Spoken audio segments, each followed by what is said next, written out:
Hello, true duelists. My name's Craig Fee, and welcome to the New Card Report.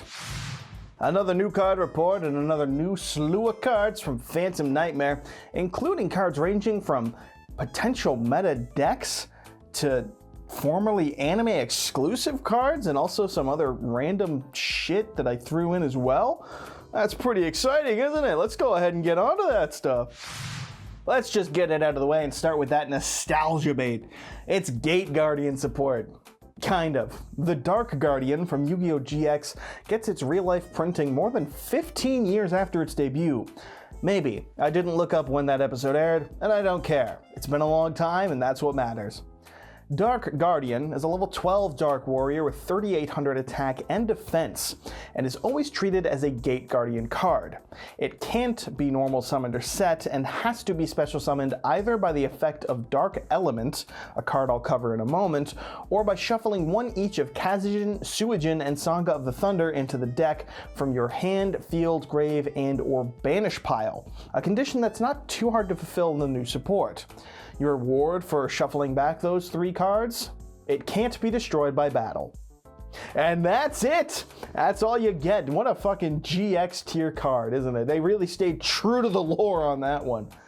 That's literally it if you don't summon it with Dark Element. If you do summon it using the Dark Element card, however, you will get a bonus effect, that is being unaffected by the opponent's spell cards and being unaffected by any monster effect.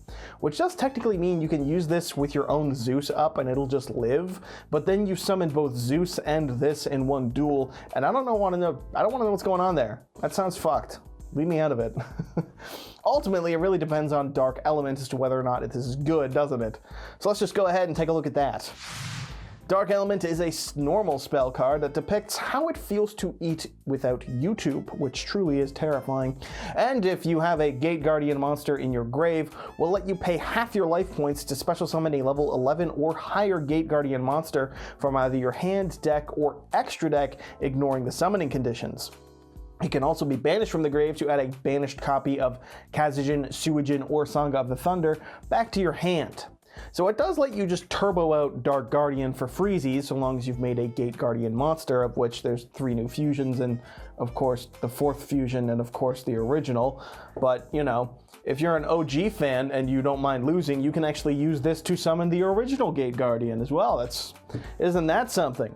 Dark Element is obviously the ideal way to be summoning the new Dark Guardian, since it means that you'll actually get a pseudo towers of sorts, and of course also because it being level 12 means it can't float into it, or the new fusion can't float into it, I should say. So that it's literally Dark Element or bust. The comedy, of course, is that the spell is arguably better to be played without Dark Guardian at all because it lets you just cheat out your boss monsters regardless. But yeah, it's an interesting set of cards here because I don't think it's really all that good. Like Dark Element has elements of like, yeah, I can consider playing it, haha, get it?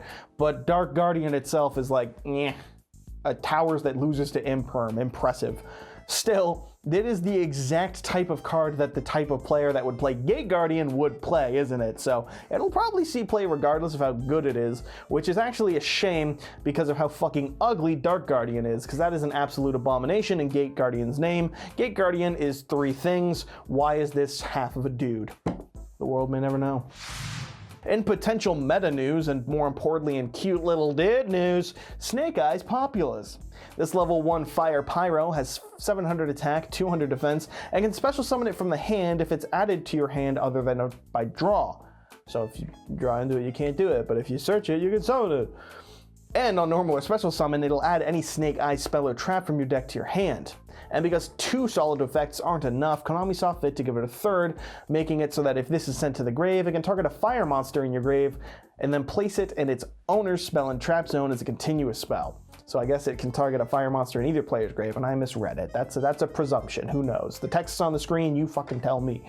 So Snake Eye can now search their spell and traps, and on a body that can summon itself, no less. I think that there's really nothing else they were missing, if I'm not mistaken. They already had a Stratos and a Wolfbark, now a Spell and Trap Search, and it can even make, you know, things cosplay Crystal Beast like the entire deck likes to make things do. And it's cute as shit while being good. It's literally just a good card. Possibly a great one. Don't even need to mention the rekindling stats. Instead, I'm hung up on how it looks like a somewhat evil marine Angemon with a big-ass eye on his forehead. 12 out of 10, beyond perfect, great card. And it even has a new spell to search out, doesn't it? Snake Eye Dramatic Chase is a new quick play spell that will place a Diabellestar monster from your hand, deck, or grave face up in the owner spell and trap zone as a continuous spell. And during the end phase, it can be banished from the graveyard to target a monster treated as a continuous spell and then special summon it. And look at that, another great way to get access to Diabellestar, who can get the Snake Eye summon from deck that they have, which can then get the Stratos, which can then search the new pink one, which can then search more shit. Just a touch of consistency. That's usually good in Yu-Gi-Oh, isn't it? Granted, this does, place things in the end phase, and that Diabellestar search the not E-Tele.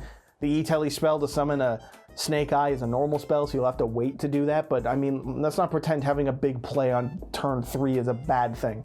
Overall, these two cards seem pretty damn good for the deck, and it makes me deeply upset at how unaffordable the deck now is to me, because $300 for the pre-order is the cheap price, and it'll probably go up past that, which means I now need to start cranking out videos to justify buying Snake Eye. Good deck gets good cards. On to the next bit. And the next bit is, of course, Goblin Paratrooper Squad, a new level 4 Wind Warrior with 0 attack and 200 defense, here to really push the Goblin Riders to the next level. Maybe. If special summoned from the hand, it can... If special summoned from the hand in attack position, it'll let you target an opponent's effect monster, then change this card itself to defense, and it'll negate the target's effects as long as it's in defense position. And if this is in the grave and the opponent special summons a monster, you can discard a card to add this card back to the hand. Clear synergy with Goblinburg is neat and nifty and cool, and the targeted permanent negate on board is funny.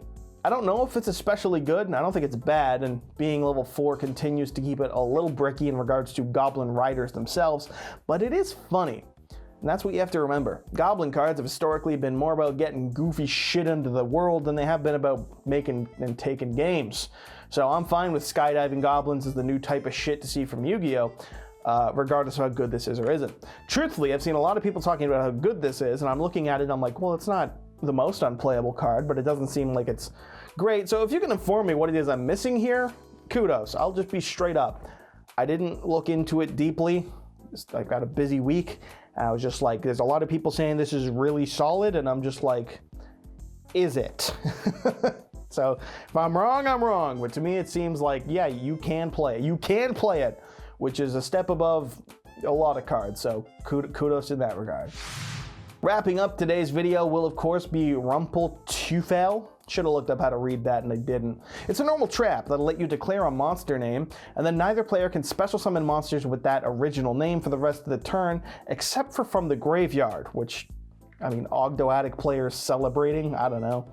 This can also be banished from the grave to declare a monster's name so that neither player can activate the effects of that monster's original name on the field for the rest of the turn, although you can only activate one of these effects once per turn. To get it out of the way, the art does depict a Luber's mask, which Owlbows fans have taken to mean that we're getting 16 trillion more pieces of lore and support in the next set, because truthfully, Konami has only ever referenced older monsters and cards right before printing 38 cards about whatever it is they're referencing. Please, Mom, what is sarcasm? As for the card as it is, it's a pretty neat side deck card, isn't it? Doesn't need to be a side deck card, truthfully, since you can just set it, wait to see what they search, and then not let them special it or something to that effect. But it's really the best as a side deck card, especially in something like Labyrinth, which has very easy access to this trap. Although at that point it's competing with every other trap, isn't it?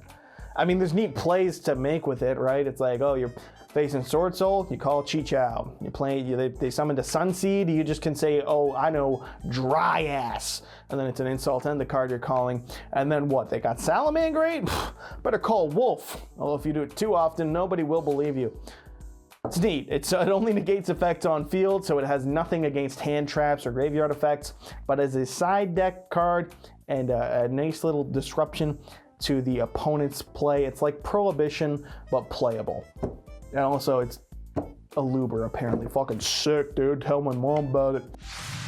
So that's all I've got. Thanks as always to the LIFD Magnetic Display for supporting the channel. The #1 way to support me at current and the best way to display your favorite cards, like the Gate Guardian cards you bought a year ago and you haven't done anything with.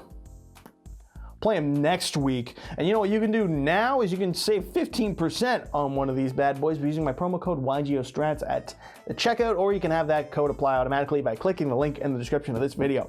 Thanks LIFD for the support as always, and thank you for watching. That's all I've got for this week. Just covering some new cards, the regular update, of course, up Friday, every Friday, baby. Nothing if not consistent. And in a suit. I don't fucking know. Thanks. Hit subscribe. Become a true duelist. Smoke an Italian wife impressed. Become a true duelist. There was a third joke I used to say, I think. I don't know anymore. You become a true duelist, and that's it. I'm gonna go edit this shit. Bye.